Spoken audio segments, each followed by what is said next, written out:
The BS Report is a free-flowing conversation that occasionally touches on mature subjects. First of all, This is the BS Report with Bill Simmons. it might be cool, I don't know. And if it's not, I don't The care. BS Report with Bill Simmons. Bill Simmons works for ESPN. He's also named the sports guy, and he writes a comical sports column. He must be a popular dude. The BS Report. It's got a real dirty sound, like a rusty steak knife cutting through a well-aged steak. Now. Here's Bill Simmons. Welcome to the BS Report, another sunny day here in Southern California. I woke up at 5:30 this morning because I was so flabbergasted by last night's game. I wanted to dissect it and write a little retro diary, which hopefully by the time you hear it will be up on ESPN.com. But in the meantime, on the Subway Fresh Take hotline, the radio voice of the Boston Celtics, my friend, Sean Grande. What's happening? I'm glad I could take some time on this National Skip Bayless holiday and all have some time to enjoy each other's company. The LeBron naysayers, that was a big night for them last night. Really a championship night for them. It doesn't get any better than that, and I don't think it will tomorrow night, regardless of the outcome of the game, because I think LeBron has had his last bad game of the series. But it was so baffling to see it, and we're all over the place now in the NBA. When you do radio, sometimes you're way up high in the building, sometimes you're in the corner, sometimes you're courtside. But in Cleveland, we're sitting there courtside, so you're able to see the expression on the faces, which is so invaluable. And watching, Paul Pierce trying to figure things out early in the series when, LeBron was to some degree in his head, certainly. I've never seen the look on LeBron's face like I saw last night up close. And while everyone is talking about panic and all these other things, to me, he looked like a guy last night that showed up for the test, for the final exam. And when he looked down at the paper, the questions, he hadn't studied for those.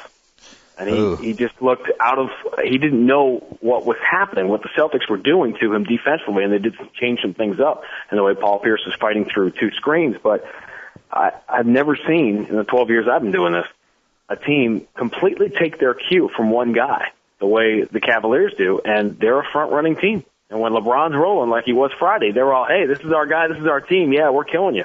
But when LeBron is confused or lost, the instinct isn't to step up and help him, it's everybody else just fades away. Yeah, I talked about this with my buddy House on a podcast last week, and I was saying it's almost like an E.T. and Elliot type relationship. Yes. Where other beings just feeding off the being sick of the one being. Yeah. At the same time, how does he not show up for that game? It's the question of the day, shocking. And even because of what happened in game two, not just having the 25-point lead that the Celtics had and watching the Cavs score 15 points in what seemed like a minute and a half and making that a game, there is that moment in every game where you're just waiting for the comeback. You're waiting for the home team to make their run like you were for the Celtics on Friday night. And you just kept looking at the time and score going, really? It's actually not going to happen. And you make LeBron a jump shooter. Obviously, he becomes ordinary. Michael Jordan wasn't a great jump shooter, especially at the same stage of his career that LeBron's in now. And when the jump shots weren't going, he couldn't figure it out. He couldn't get towards the rim. He started missing free throws when he got there. And it was how he doesn't show up. I'm not sure. I know people want to see him mad, and that's what's going on today. People want to see him, they want him to be Mark Messier today. We will win Game 6, but that's not his personality. He didn't panic. He has the same look on his face he had after Game 2, which is, things didn't go well tonight, but it's going to be fine, and that worked out okay. But that's it. Given the specter, you have John Calipari there sitting courtside, and the sort of the subtle drama that he invites, by wearing the New York hats and the things like that. He brings some of this certainly on himself. So it's a day that said it was made for the LeBron haters and the speculation. And I can tell you, I'll tell you this right now, in the inner sanctum, just leaving the game last night, flying back, I don't think one conversation went by without the words LeBron and Chicago being connected in a sentence. That's how dramatically the Celtics can not only shock the NBA world tomorrow night, they can change it with a win. Yeah, Chicago is certainly, and that's the team that I've been pointing to for most of the season as a logical destination for him because of Calipari. They need a coach because of Derrick Rose, because of the Calipari-LeBron connection. And also, if he goes there, It's a much better. Win. Yeah, it's a much better basketball situation. Noah and Rose by themselves are better by far than anybody he's playing with right now. It's not even close, and I think that is the argument. You want it because he's in the 7th year, the way Michael was in the 7th year, because they won 60 games 2 years in a row, and because this is the way the NBA works, where teams generally get closer and then they get a chance to win. Everyone just sort of, I think, has not given the Cavs a pass, but just assumed that Mo Williams and Antoine Jameson here and Verjao are Scottie Pippen and Horace Grant and B.J. Armstrong, that these are John Paxson, and they're not. They're just not these guys. Scottie Pippen is a top 50 all-time NBA player, and, LeBron, let's face it, this is harsh, but it's the reality of, certainly in the sports talk radio world, he doesn't have a Robin. He's got a bunch of Alfreds here. Yeah. And that's the way it is. He's got, Shaquille O'Neal, and it's when Shaq's your best player. I mean, really? And we were talking last night during the third quarter, what if, as Phoenix is like 34-6 in their last 40 games or whatever they are, what if the Stoudemire thing had happened for both teams? Well, what if the Steven Jackson thing had happened? Yeah, exactly That's another right. one, because I feel like at least Steven Jackson is going to go down fighting. I didn't sense any fight from any of his teammates in that game. Although, I think Verjao would have been maybe, I'm not saying he's that talented, but he at least, if he was playing 40 minutes a game in this series like he should be, and firsthand that this is a guy that always kills the Celtics. He played 17 minutes last night. I don't understand what Mike Brown's doing. I'm perplexed. I can't believe that just because Rondo had a big game for him and the Celtics won, that he brought in 2 new guys that hadn't played all series and basically changed what Cleveland was doing defensively. Overreaction? Well, no. But Cleveland, it's funny. Everything, it's an arms race. And Cleveland and Orlando built their teams this year to beat each other. And wouldn't it be funny if somebody upset that script? They didn't build their teams this year to beat Boston. Yeah. They built their teams to beat each other. And that's what Shaq, was part of it also, to show LeBron and make an effort to LeBron. But Verjao, too, while he has been unbelievable against the Celtics this year, and he's that kind of player on winning teams, I'm not sure of all the guys that we talk about, elbows and knees and feet and back spasms and all this and that, if there's one guy who doesn't look quite like himself in this series until, LeBron's performance last night, but that wasn't injury related, it was Verjao as far as biggest difference between the regular season. I thought last night you saw some sparks of it. But Cleveland is just better when they are more of an up-tempo team because you don't have a real point guard. Yeah, but let's call it what it is. If you're better as an up-tempo team, what's the sense of playing Shaq and Ilgauskas a combined 41 minutes? Yeah, and they did well in that segment with Shaq in the game, and there's that three-point play, that crazy three-point play at the end of the half. Those kind of plays that happen in games, you say, okay, well, there it is. Now it was 9, now it's 6. It's all positioned. Just as I thought, Game 4 was really positioned for the Cavs. Even up 8 or 9 at halftime, I didn't think the Celtics were in great shape. That had the look of a game where teams go up 3-1 in a series where, they played well and they got the lead, but here come the Cavs in the third quarter and then inability to get the lead. And then the play of the series, Rondo with that memory thought from 6 months ago on opening night when LeBron had the chase down block. And that was just, it was one of those vintage, and I know you love this stuff and you wrote, 1,800 pages on it about the NBA, that it was one of those signature moments we remember where you have 2 players at the height of their power, 2 star players in the NBA, knowing each other's games so well. And it's one of those super slow-mo moments with Rondo deciding in midair to go behind the back.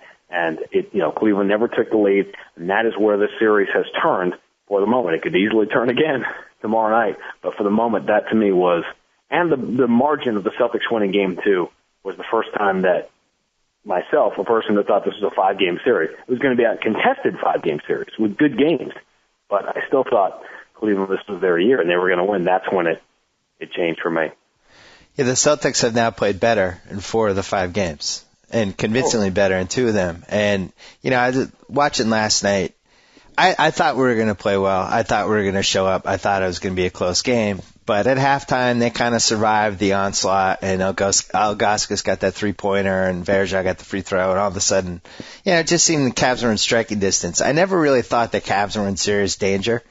But then there was this moment in the third quarter after Allen hit the threes, and the crowd clammed up and got scared. And all of a sudden, I think everybody had the same realization, like, oh, my God, are we watching LeBron James's last Cleveland home game? Could you feel that in the stadium? Absolutely, without question. And Brian Windhorst will be better to speak on this than I will. But I will say this as an outsider. From the minute the plane landed on Monday afternoon, you become immersed in this. And, before I get to all the emails and the calls and whatever, from all the people listening on iTunes on the treadmill in Cleveland, it is not a loser town. But there is that mentality of that Eeyore mentality of something bad is about to happen to us, which, spending so much of my life living in Boston where that existed with the Red Sox for so long, you can certainly understand why it happened. But it is pervasive. The fatalism that something bad is going to happen to us. And what I wrote at the start of the series, and what I'm going to open my show with tomorrow night, is it's about leverage, this basic principle of physics. And this series for the Celtics was not just playing well as a team, doing all the obvious things that they're doing so well, and they will not get any credit because this is going to be a referendum on LeBron. But it was leveraging all the weight that is on the city of Cleveland, on the Cavs, because of LeBron and all of this other stuff in the free agency, and turning that weight against them. Putting that weight on them by putting the slightest bit of pressure on them, which they haven't really had to deal with until Orlando in the conference finals last year, and now, and seeing how they handle it, especially when, with the free agency thing at hand and the future of that franchise at hand, and a city that is struggling in so many ways. We literally got there for game one, and Continental Airlines is, merging with United, and they lose their hub, and it's just these psychological things that are just building up on the city of Cleveland, and it was more than tangible in the building. And we weren't sure when that beer bottle came flying out in game two. We didn't know if that was headed for Mo Williams or not. And that's how hostile and waiting and expecting bad things to happen mentality. You can't help but feel that when you're there. And I wrote, in the column I wrote about last night's game, the Cavs fans booed at a really, really early time to boo in a game, especially at a time when it can be really counterproductive. And I am almost in all types of situations against that. I just don't think it helps. I don't think you're not kicking your team in the ass by booing them. You're just accentuating all the bad things that are happening. In this case, I couldn't totally blame them because I think we're talking 50 years now, and expectations are just getting kicked in the groin over and over again. And I think they just kind of snapped last night. Everybody was like, really? Really? You're going to do this? Really? That was the attitude. And almost as if, when you think your girlfriend's about to break up with you, and so you start turning on her and make it seem like you're the one who's leaving her. Yeah. Maybe there's some of that going on too. Because maybe they just can't stand the thought of it. What's plan B for that franchise that has been built around him? Just with this expectation. You're not even allowed to say when you go inside the city limit of Cleveland, you can't even say those words out loud. You say, well, what happens if LeBron decides to leave? What's plan B? Everyone turns their head sideways like a dog who heard a strange noise. What do you mean? If, that scenario can't happen. You know what plan B is? Plan B is you heading to Cleveland next year with Max and dreading the trip. Just being like, oh, my God, we're going to Cleveland, the most depressed basketball franchise in the history of the league. That's plan B. Plan B is that the NHL puts them on the schedule in Winnipeg next year like they did with the Phoenix Coyotes, make that alternate schedule. Well, I got to ask, you followed the Celtics team, 82 games plus 5 Miami, so 92 games. And from Christmas to Easter, this team basically took that time off. It was a Club Med vacation mixed with some basketball games. They were a disgrace at home. They made me so mad that I don't think I've ever been madder at a Celtic team. My dad, who, as you know, has been going for 36 years, said, I actually was happier paying for the 2007 team. They may have sucked, but at least they tried. This team doesn't try. I don't feel like I'm getting my money's worth with this team. My dad did not go to Game 4. He didn't want to spend the $550. He was like, this team's going to do it again. How has this team been able to manage that on-off switch like that? I didn't think it was possible myself. None of us did. And we all listened to Doc and the rest of the guys in the team that would say it, talking about being bored and how we'll turn it on in the playoffs. And we either, sort of openly rolled our eyes or nodded the way you nodded someone who's just in complete denial about their situation. And, you think, okay, good. If you believe that, that's great. But we only know what the beauty of the series. This is why we're all do this for a living. It's why we do podcasts and why we fly thousands of miles to call games and do what we do and give up our lives.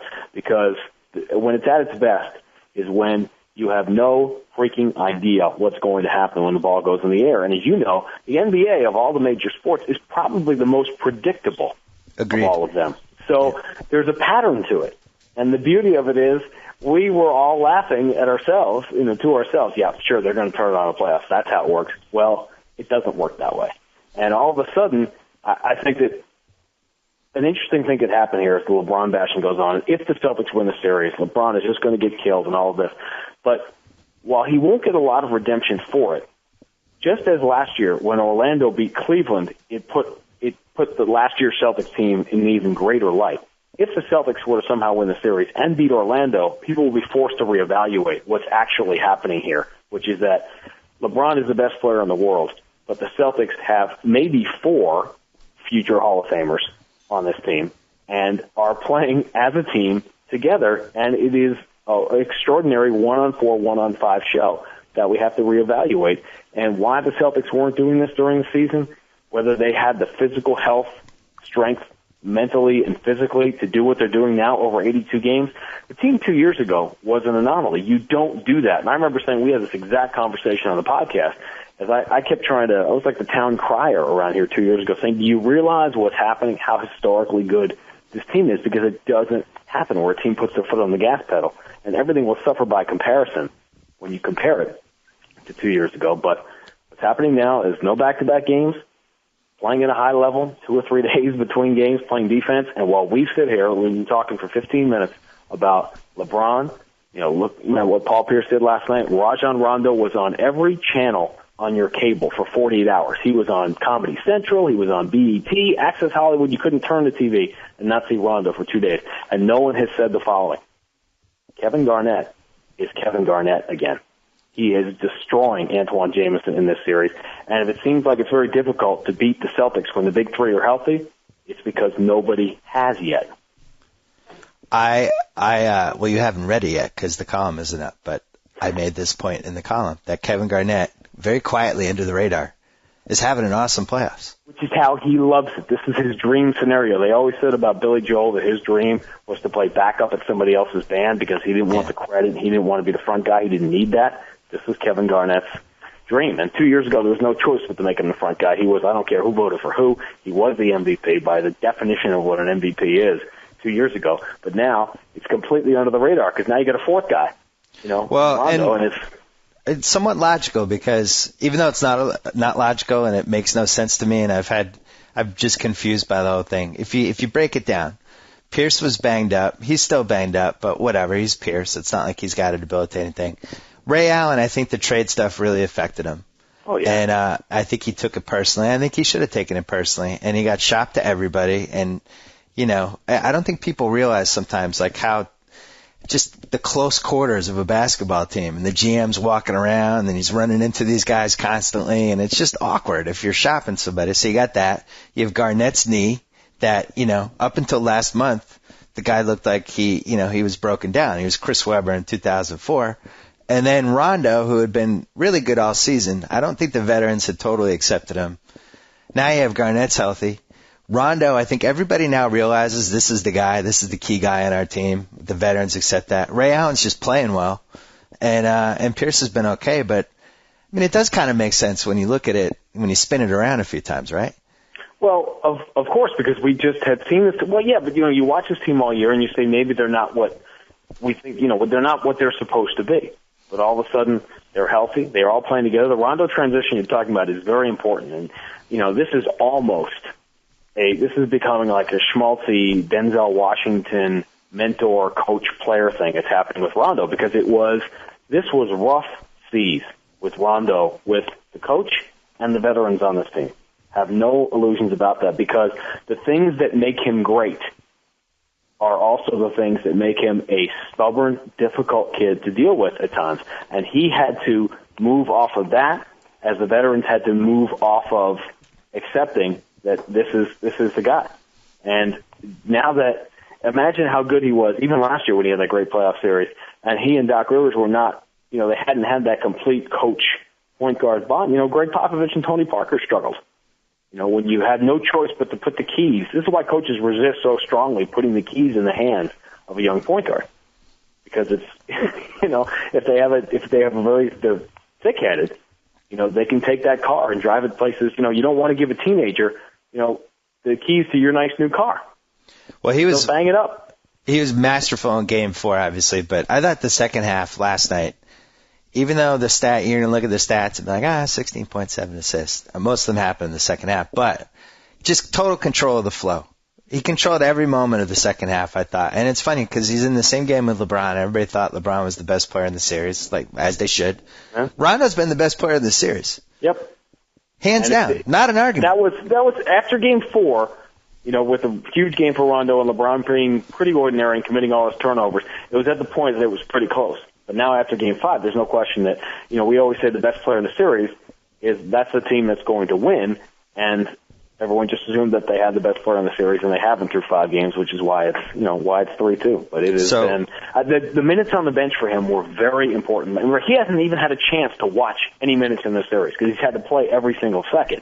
So when he wasn't effective, and he was able to sit down in the second quarter and watch what was going on. We talked to him. We had him on after the game last night, and this is what he talked about. I asked him, my first question was, what did you see in the second quarter? And he was watching the flow of the game, how things were going. And a lot of guys do that. They like to sit and watch, and, think of the stars. LeBron sits out, start of the second quarter. All the stars do. Rondo hasn't had a chance to do that because the Celtics don't really have anybody else.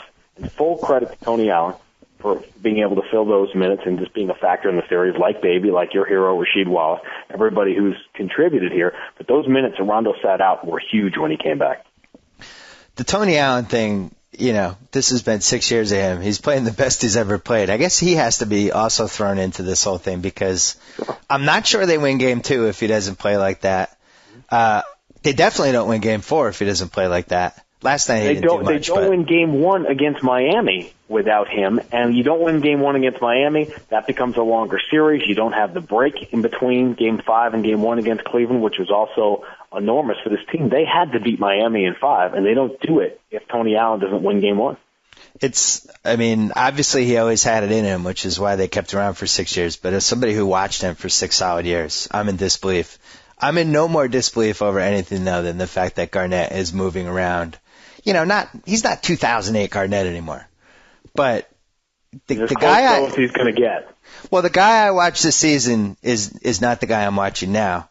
Did he have other injuries other than the knee? We always heard about his calf, his thigh, all that stuff. He had a run. Don't forget, he had a run in December when he was first starting to feel good. It's sort of different stages of this, where in November he didn't look good at all. And Paul Pierce carried the Celtics to a pretty good start. And then when Garnett got going, just as the Celtics are playing their best basketball of the year now with Garnett playing as well as he has, it's no coincidence to me that the best run the Celtics had during the season was in the month of December, and that's when Kevin Garnett was his healthiest. He had a setback on those West Coast games, which is the exact moment that everything turned around. The Celtics lost a late game against the Clippers, the game after Christmas. Then they blew an 18-point lead the next night in Oakland against Golden State. And those were the games where Kevin Garnett dropped off considerably with his health and was in and out of the lineup just trying to get it back. But they told him it was going to be a year. And like most athletes and stubborn people, most of us fall into that category, whether they're stubborn or, have some athleticism, and Kevin Garnett has both. He didn't believe it, that it was going to be a year. But that's kind of how it has played out. And he has been strong, doesn't have to play back-to-back games again. And I really thought, and it's funny because I think the Celtics actually, everyone looks at this as the end of the era, and if LeBron goes to Chicago, it's the end of the era for everybody, believe me, for the next 5 years. But trust me. If someone asked me, is there anybody other than LeBron who could win the MVP in the next few years? And my answer is Derrick Rose to that. So put them both in the same team. Well, I would Durant or Derrick Rose. I would say one of those. Right. Yeah. No question. So you have, with Kevin Garnett here, I think the Celtics actually have a chance, certainly because they had a bad year this year. They could win more than 50 games next year if they figure out a way to bring Ray Allen back. And you could have for Kevin Garnett in his health. And there's no question he's not 2008. It certainly won't be 2004 Kevin Garnett again. But it wouldn't surprise me if next year he has that little, what's the greatest term ever in the history of financial and stock market, the dead cat bounce, before. I think he can be better next year. And if Paul Pierce is healthy, he could be too. You could actually have a better team next year than you had this year. It doesn't mean you can't think about what's beyond 2011 for the Celtics as a franchise and the new Eastern Conference and however that's going to shape up. But that wouldn't surprise me. And don't forget about the 19th pick in the draft. Come on. Which could be absolutely huge. It's going to be. You get Prokhorov running around in there, and I love the idea. It's fun now that we can paint him as this crazy Russian billionaire who's actually had a great deal of success running, a franchise and a business, and he's worth $9 billion and things like this, and we can paint him as this crazy guy coming in. But the reality is there's a lot of wild card elements entering into the mix in the NBA, and this isn't necessarily going to be great news for the Cleveland Cavaliers if they lose, but it could make for a fascinating league going into a pre-lockout season next year. Yeah, because people have been asking me, Joe Johnson's not going to get the max anymore after that playoffs. And Never know. I'm saying, hey, look, there's a lot of money flying around this summer. I wouldn't be surprised if Rudy Gay got the max. You might have 8 guys get the max. You know better than anybody how this works. Teams get left out of the mix, and all of a sudden there's nothing left on the shelf but Joe Johnson. Yeah. And you got to tell your fan something. This is how, Ron Mercer was going to be the savior in Chicago because the Bulls cleared all that money after Jordan and there wasn't anybody there. The Russian guy is not going to be prudent. He is, I doubt he's going to hire a VP of common sense. I think he's going to say, how do we get good fast? What do we have to do? Well, you have this much money. Well, I'll spend that money then, and then it'll go from there. I think Amari Stoudemire and Rudy Gay and Joe Johnson and Carlos Boozer, and, maybe even Ray Allen, as amazing as this sounds. I think all those guys are going to be in pretty good shape. Ray Allen clearly, you want to put him side by side, step by step, in the same footsteps of Reggie Miller, and tell me he's not as valuable, if not more, than Reggie Miller at the exact same. I did. I looked it up today. He's got 3 years left. I looked it up today because in my book I had Reggie Miller number 62 and Ray Allen number 63. But now Ray Allen, this is year 14. He has swung 4 playoff games already. Yeah. He murdered Cleveland last night, coming out into the third quarter. The 2 threes to start the third quarter. Both off offensive rebounds, by the way. And here's a team. The Celtics could not get a rebound, as you said, from Christmas to Easter. They couldn't get a rebound, and now they are dominating the Cleveland Cavaliers on the glass. And as you pointed out, maybe Varejao. Maybe he's a little off or something's wrong with him. What do you expect? I mean, I was at Game 3, and it was a little unfair because there was a Red Sox game at the same time. It was an early start. The crowd really didn't get there until about a half hour in, and we're already down 15. Yeah, it was a strange crowd. Yeah, why don't you tell everybody what your pick was when you came up and tapped me on the shoulder right before the game? What did I say? I feel good. Big win tonight. I didn't know the crowd wasn't going to be there. Yeah, as I said to everybody else last couple, good thing you can write. Yeah. Hey, listen, I'm the same guy who picked Miami in 7, and I meant it. So this game, 8 o'clock start. As far as I know, even if there is a Red Sox game, it would be an hour earlier. I think that crowd gets there in time. The atmosphere. Bruins play tonight on the road, and they could have a very scary game Friday, obviously, if they lose tonight. But, this is all about the fans, though. I think the mentality of the Celtics is there'll be a lot of people if the Celtics lose tomorrow night who still think they can win the 7th game. But the idea of winning 3 games in Cleveland in the series against a team that's only lost 6 home games all year, LeBron would obviously be back. Everybody that's killing him today will jump back on the bandwagon. You can't expect to win a 7th game. Kevin Garnett said it immediately. He was actually more Mark Messier than LeBron was last night after the game, both in the post-game media and with David Aldridge after the game, saying, this is our Game 7. This is it. We have to win. He's really he's putting the pressure on his own team for tomorrow night, saying it has to get done tomorrow night. Yeah, this is weird because normally I'd feel like Game 6, I would agree with him. You have to win.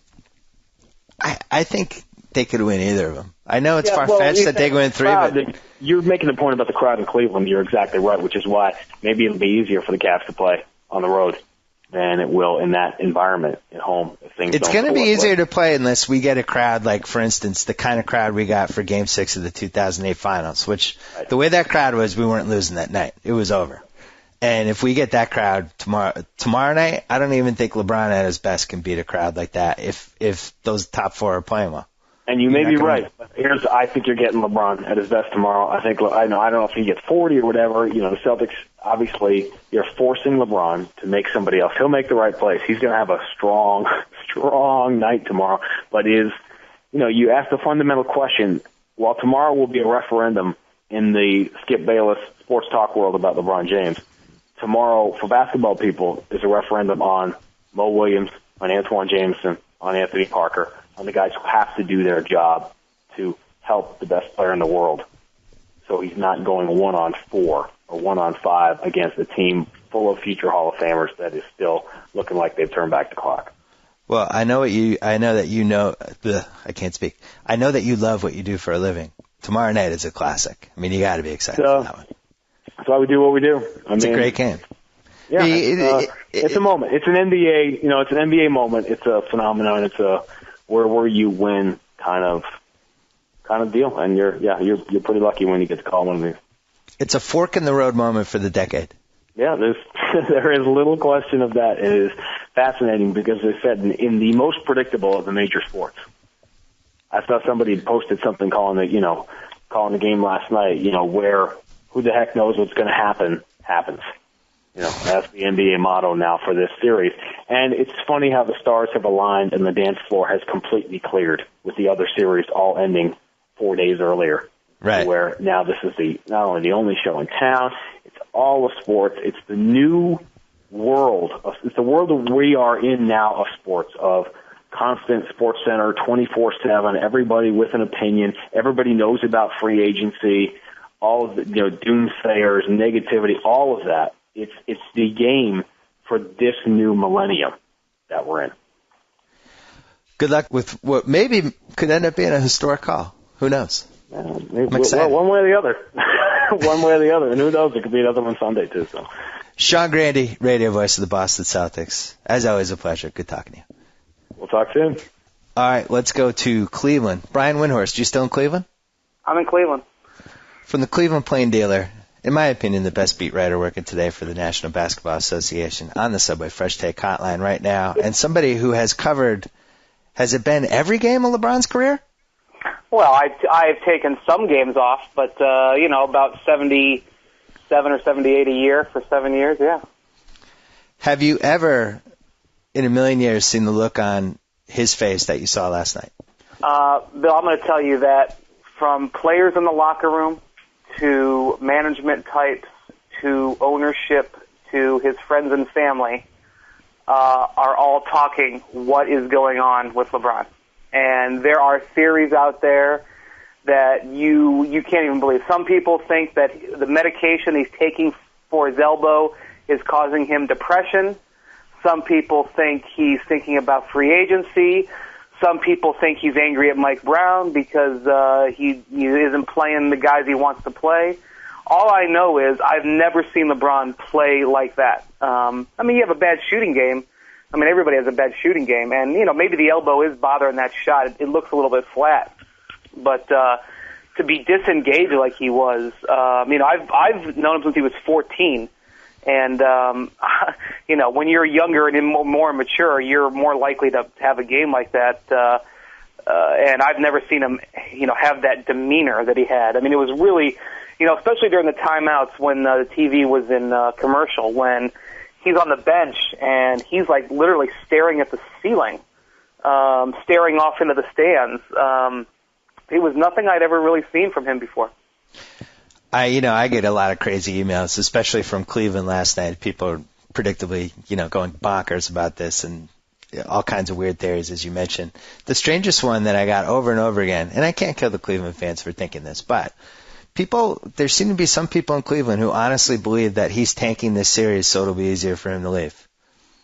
I can see why you'd think that, and certainly to know LeBron and watch him play and then see how he's played the last couple of games, you could say, man, he's quitting on his team. And trust me, there were quite a few people who wanted to use that Q word yesterday. But I got to be honest with you, LeBron's not even thinking about free agency. And I know that people can't believe that because in New York it's like the story every single day. and the Knicks have had to spend the last 2.5 years or whatever ripping the team down to prepare for him, and the Cavs have spent the last 5 years spending money like crazy trying to keep him. He's not even thinking about it. And he has the luxury not having to worry about it. He wants to win a championship more than anything. And going out like this, that's only going to tarnish his image. I mean, this is really the first time in his career where you can pin a playoff series loss, if they end up losing it, on him. I mean, other times he's walked out of there with his head high because, hey, I averaged 39 points against the Magic. My team couldn't hold up. I scored 45 points in Game 7 against the Celtics a couple of years ago. I just had no help. Everybody could just blame it on the management, blame it on the coach, blame it on the players. And if the Cavs go out like this, especially if LeBron playing like this, it's on him.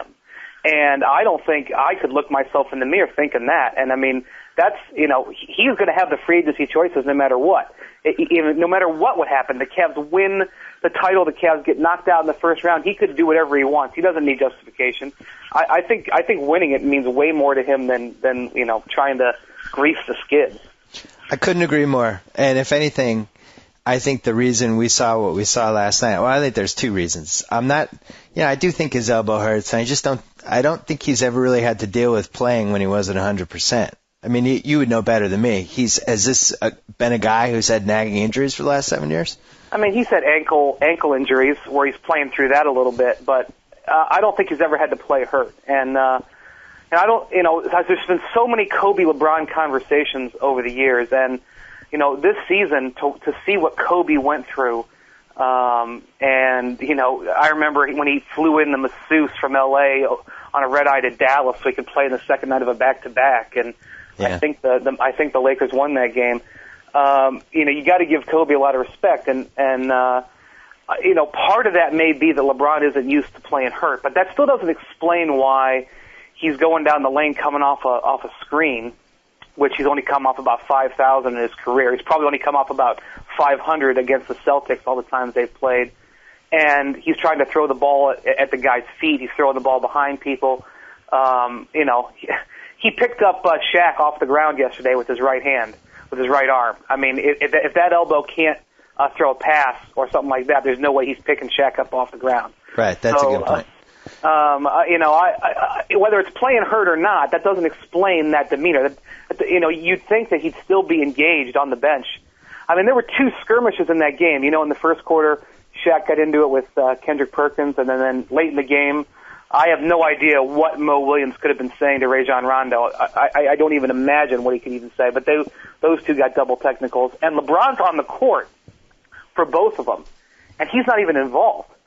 I mean, in the Perkins and the Perk-Shaq confrontation, Antoine Jameson is in there breaking it up. I mean, he's just like disconnected, and that the elbow would have nothing to do with it. I can't see how a sore elbow would make you not even less engaged in the game. So then we have to go to theory B, which is, you live in Cleveland. This is now taking on it's not just about, I hope we win the title this year. This is basically the future of a basketball team in Cleveland for the next 10 years, and there's a weightiness to this, and there's been a weightiness to it the whole season. Is he just kind of succumbing to that?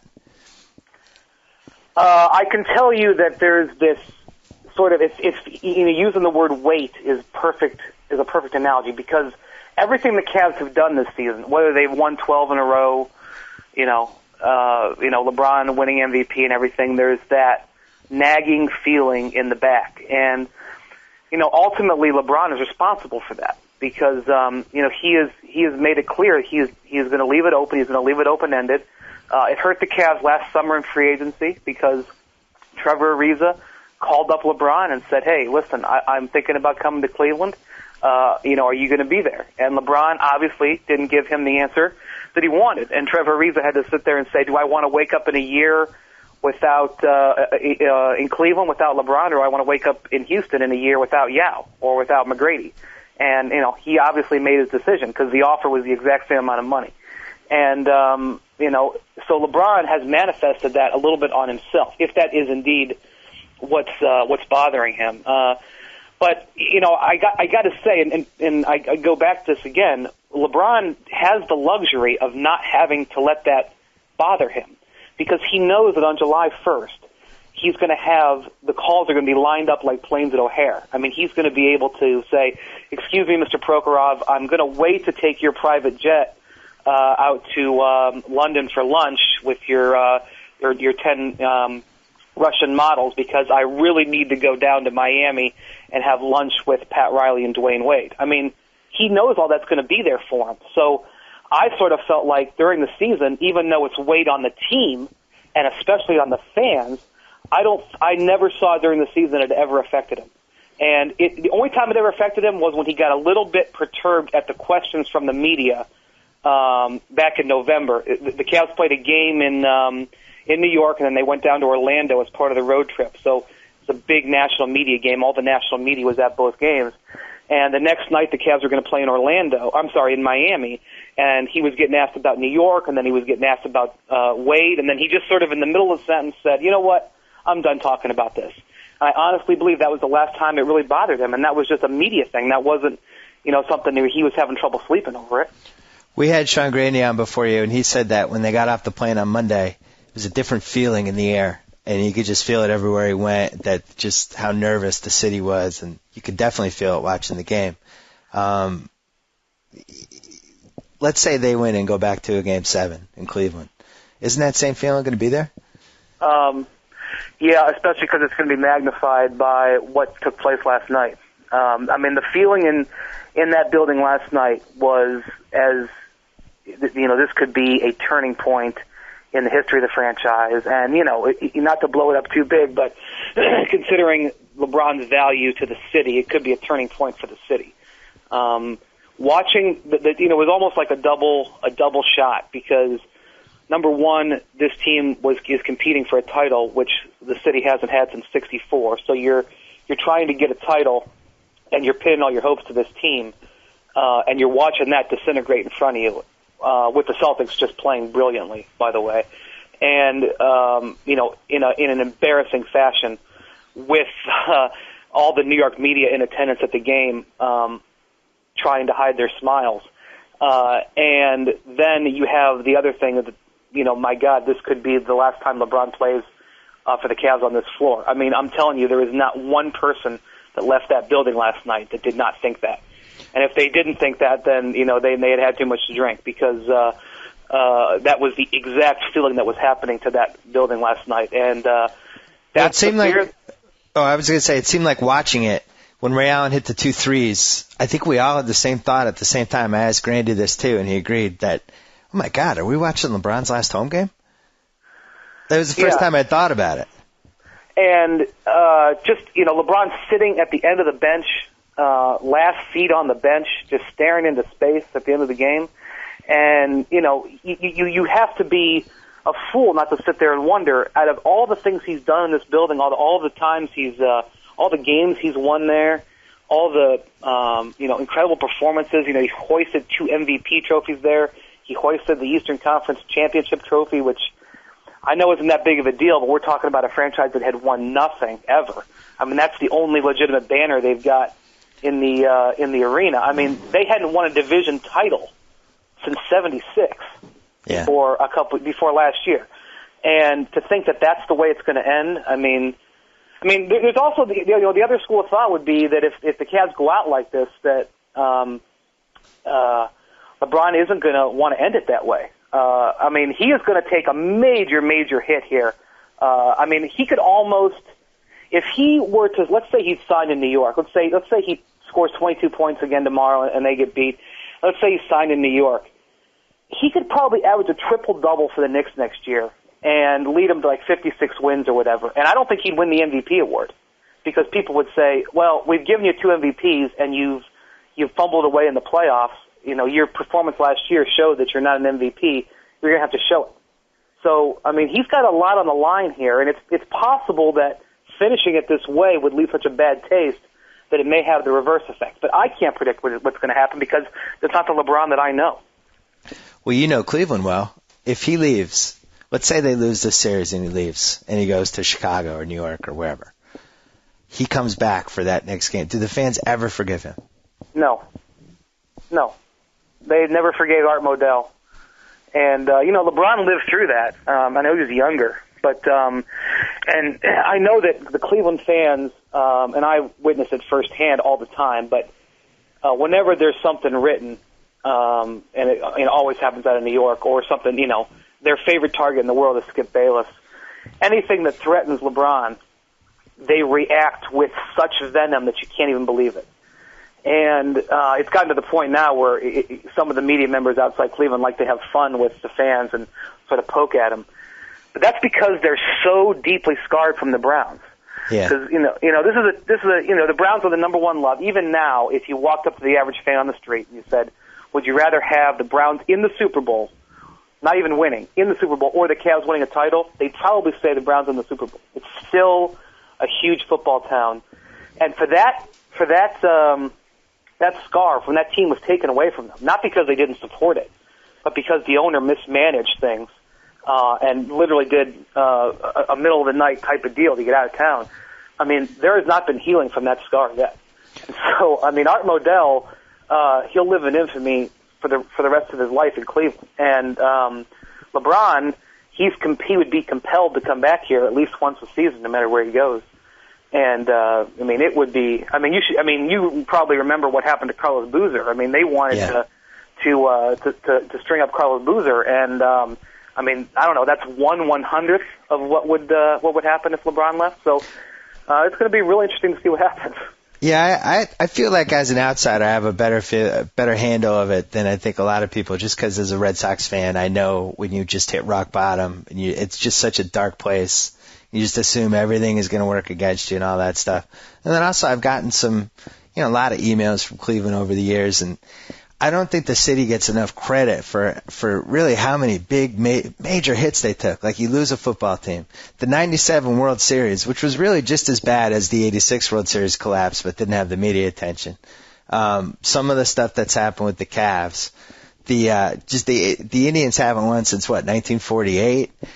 Jim Brown retires. Like, you're talking almost 5 decades here, just hit after hit after hit, and it just feels like LeBron leaving the city in the lurch would kind of fit into that. I'm glad you brought that up because this is an excellent point, not to get off topic, but the Indians losing that World Series in 97, I mean, for as bad as what 86 was, and I was just coming of age at that, I'm 32 now, I was just coming of age at that time. That was the first World Series I remember watching. And caring and knowing what was going on. I mean, I can even remember that Oil Can Boyd was going to start Game 7 until the game got rained out. Yeah. But they still had Game 7. Jose Mesa, he gets 3 outs, the Indians win. It's the bottom of the ninth in Florida. And but I was thinking yesterday, if the Cavs get knocked out of this series and they have a 66-win team followed up by a 61-win team, 2 number 1 overall seeds. In basketball, where home court means way more than it does in a series. Yeah. I think you'd have to rank it, not getting a title out of those 2, or not even get into the finals out of those 2 years. If it's combined with LeBron leaving, it's the worst. It's worse than the drive and the fumble because, again, even if John Elway doesn't do that drive, you're just in the Super Bowl. Even if Ernest Byner doesn't fumble the ball, you're just maybe in the Super Bowl. You didn't win it. Yeah. It would be. I mean, they're on the precipice of really taking another hit here. And what's amazing about that? You mentioned the '97 World Series where you were 3 outs away from winning and didn't. You mentioned the Byner fumble, which just as a moment is the biggest stomach punch. Just specific play of the guys running toward the end zone and gets poked out. And that's not even in the top 2 if LeBron leaves. Modell trumps it and LeBron leaving trumps it, and it's not even a contest.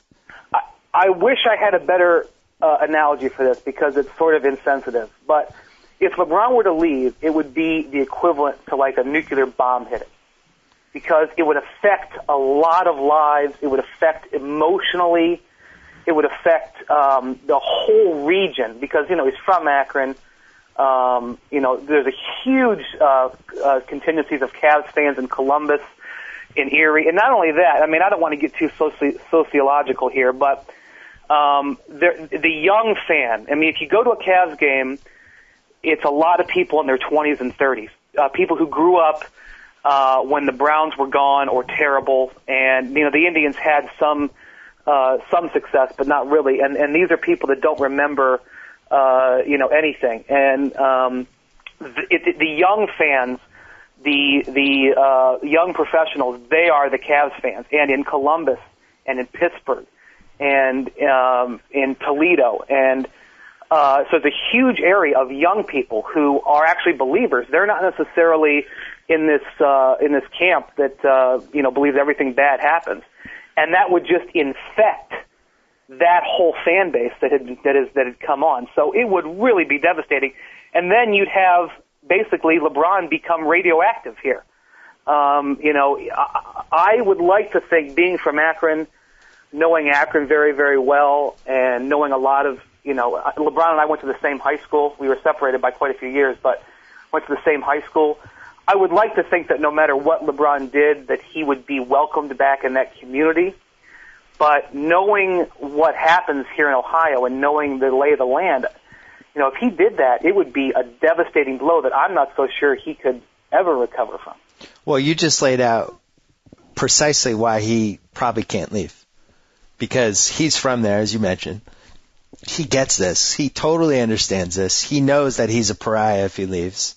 So if you're a Cleveland fan, that's really the best thing you have going for you, that he knows that if he leaves before he wins a title, the work is not done. He gets lumped into Ernest Biner and The Drive and Jose Mesa and Tony Fernandez and all these different things. He becomes, one of the focal points whenever all that stuff gets brought up.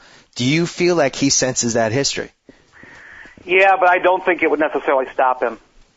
Because ultimately, at the end of the day, we're talking about Cleveland, Northeast Ohio. We're not talking. I mean, you go to New York, you would be forgotten. I mean, he would have to deal with it once or twice a year, and he would alienate some of his fan base. I mean, he's gonna. They lose this series, he's gonna hurt his reputation. It's gonna be the first time he's legitimately had a chink in that armor. I mean, he every now and then he does something that'll offend somebody. I mean, he turns off a lot of people by wearing the Yankees hat and stuff like that. But this is going to turn off people. And then if he were to leave, he would turn off. There'd be a chunk of America, a chunk of his fan base that would be turned off by it. But I don't think it necessarily would keep him from leaving. But you are right, Bill. He is very aware of what it is. I mean, the guy in general is aware. And so he was born in '84.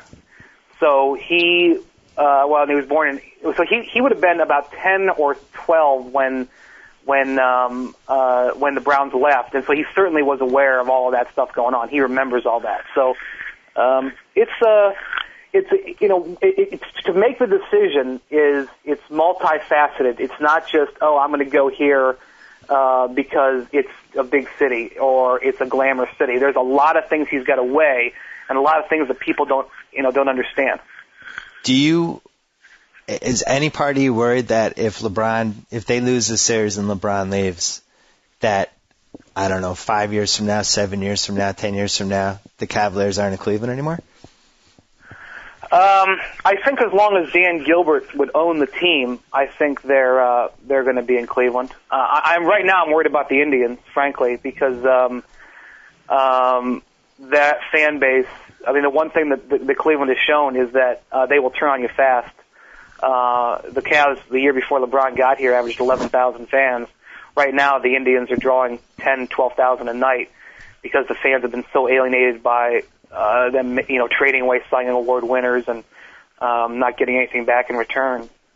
And Dan Gilbert just passed a casino initiative to build a casino across the street from the arena. So as long as Dan Gilbert owns the team, I kind of feel like he would continue to invest in it.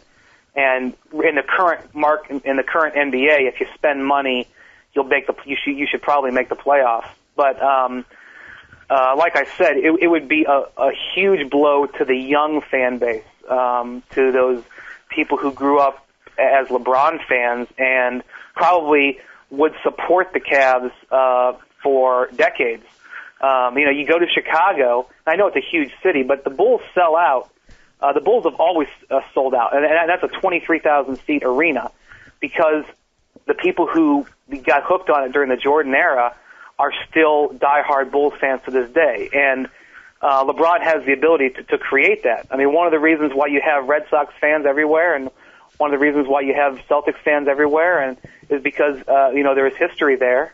History of good play, even if it wasn't titles for a long time for the Red Sox, and that's what's being created here. So on a more regional level, it has a deeper meaning than just winning basketball games year in and year out. If I was a Cavaliers fan, I would be going absolutely crazy about some of the decisions Mike Brown has made in this series. Specifically, I just feel like he has the athletic and the speed advantages, and we've seen it during the regular season. They've had lineups, the smaller lineups with LeBron at power forward or no center or whatever, and they've blown the Celtics off the court. Is he taking heat in Cleveland for some of the decisions they've made this series? Yeah, big time. I mean, I'd have to go call Elias. I don't know if another guy's ever been fired after 261 seasons, but if they don't make it out of this series, I think there's a good chance of that happening. What he would say to that question would be, we always play small because Antoine Jamison is a stretch power forward. And he certainly looks small against Kevin Garnett, who's abusing him in the post, that's for sure. But you can't play that way with Shaq on the floor. And, you're right. They did have a lot of success using J.J. Hickson, playing that high pick and roll.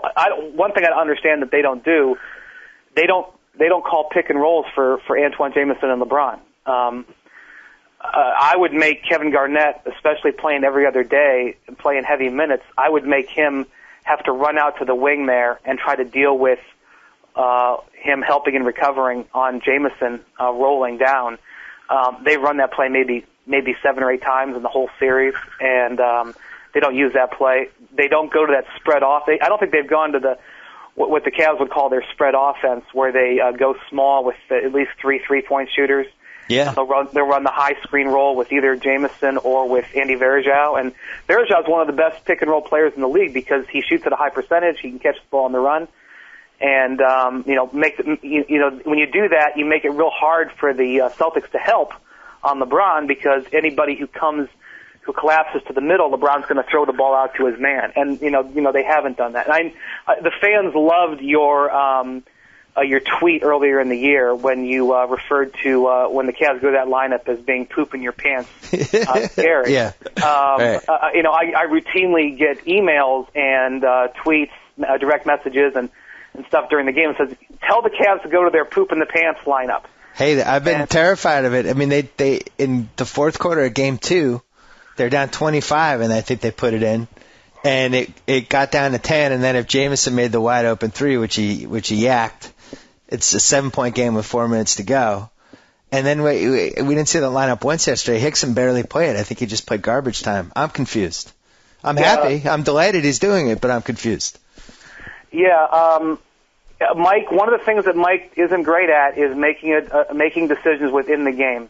He does a pretty good job in between games, and that's sort of been his calling card. But when there's fire going on in the game, he's not always the best at making decisions, and that's something that you go to normally depending on the flow of the game. If you're not going to go to it if you're ahead, so it's hard to script it out, and that's one of Mike's downfalls. And certainly the Cavs have got to take a real hard look here at some of the decisions Mike has made.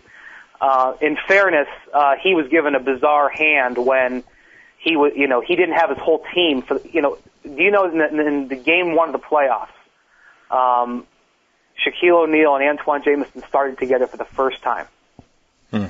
And, part of that was bad luck that Shaq got injured, but part of it was Mike decided not to use any of the last 4 games of the regular season to try to get some semblance of a preparation.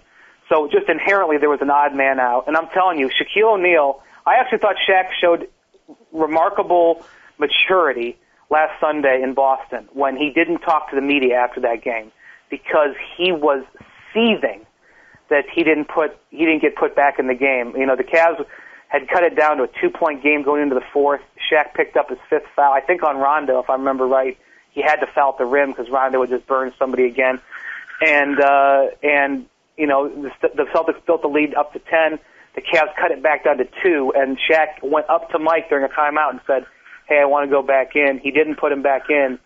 Shaq could have exploded on Mike that day, and he basically just left the arena without talking to anybody. And I kind of give Shaq credit for that. He was trying to be the good soldier, but not having that rotation set and sort of going game to game and changing it. And J.J. Hickson went from being a starter.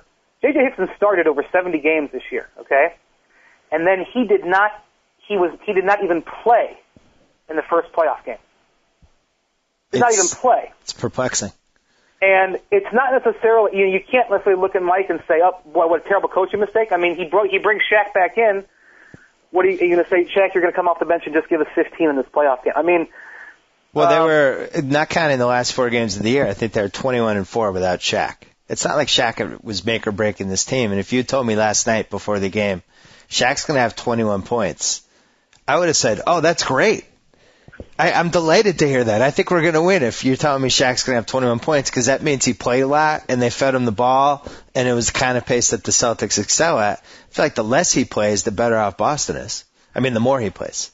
Yeah, and the thing is, the Cavs sort of pat themselves on the back. They say, well, look at this. We're getting Rasheed in foul trouble. Pierce is getting in foul trouble. Perk is getting in foul trouble. But it's not actually costing them anything. Yeah. They're getting in foul trouble, but other than the fact that the Cavs are getting some more free throws, I mean, she keeps getting 4 in the first half, but, so what?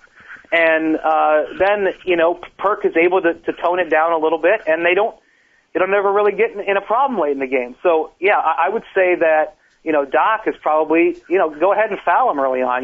Make him think that throwing the ball into Shaq and having him eat up 10 to 12 seconds on the shot clock is a good idea. Last question. What do you expect these next 2 games? Next 1 or 2 games? If this was the Cavs that I knew, that I'd covered for the last 7 years, especially every game, almost at every game this year, I would expect them to come out and play very hard tomorrow night. I would expect LeBron to score at least 30, maybe 40. I would expect him to play 46 minutes. I would expect Mo Williams, even if he was missing shots, to be as aggressive as possible, and I would expect Delonte West to be rugged and into the game. But the Cavs that I know, especially the LeBron that I know, I haven't seen in this series. So I really can't predict it. I know that the Celtics are playing great basketball, and you know what? The Cavs might even go out and play really well tomorrow, and LeBron might score 35, and the Celtics might still win because they're playing that well. But I would expect the Cavs to die hard because that's the way they have been all season. They only had 1 or 2 losing streaks. They rarely lost 2 in a row, and now they've lost 2 in a row. And so it's not the team that I know right now. It's definitely not the LeBron I know. Plug your book. Oh boy, it's a LeBron book. I don't know. You think it's going to sell today? Yeah, he would plug it anyway. It's called The Making of an MVP, which has now happened twice. I wrote it with Terry Pluto, and you can get it on Amazon.com. It's people always were asking us, what's LeBron James really like? And we took a real comprehensive look at his background and sort of explained his personality and the way he was raised, the way his coaches and helped him become the player he is. And the one thing about LeBron is, he's an unselfish player, and the reason he's unselfish is because he's an only child. And that doesn't necessarily make sense, but if you read the book, you'll understand it. Oh, I'm an only child, and I'm unselfish. That's how I played. People like playing with me. I was unselfish. Makes sense to me. Well, you were raised watching Red Auerbach. Well, I guess maybe and Larry Bird. And Larry. Well, yeah, of course, Larry Bird. So, yeah. I think that he may have taken a little bit more influence on you than any other thing. Everything's all right with you and the New York writers? There was a little hot water recently. I couldn't tell if it was legitimate or not. I just think those guys, they haven't covered anything in the modern age. Yeah. The team they're covering is so bad, and they've been so bad for so long that they don't necessarily understand what it is to be talking about a superstar athlete and what happens when you write stories about a superstar athlete and a superstar athlete's future.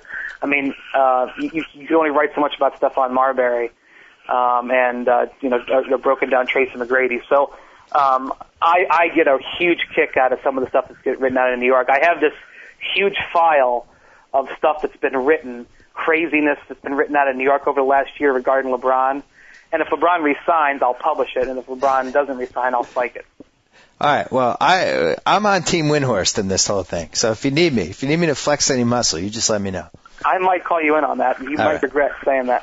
All right. Well, I can't wish you good luck because I'm a Celtics fan, but definitely enjoy the next couple games. And good luck with the afterword for your book, which I think is going to be very interesting. I'm afraid there might be another book in the offing, and it might not be a good one. So. Good luck either way. Thanks for coming. All right. Thanks for having me. 30% off. Whoa.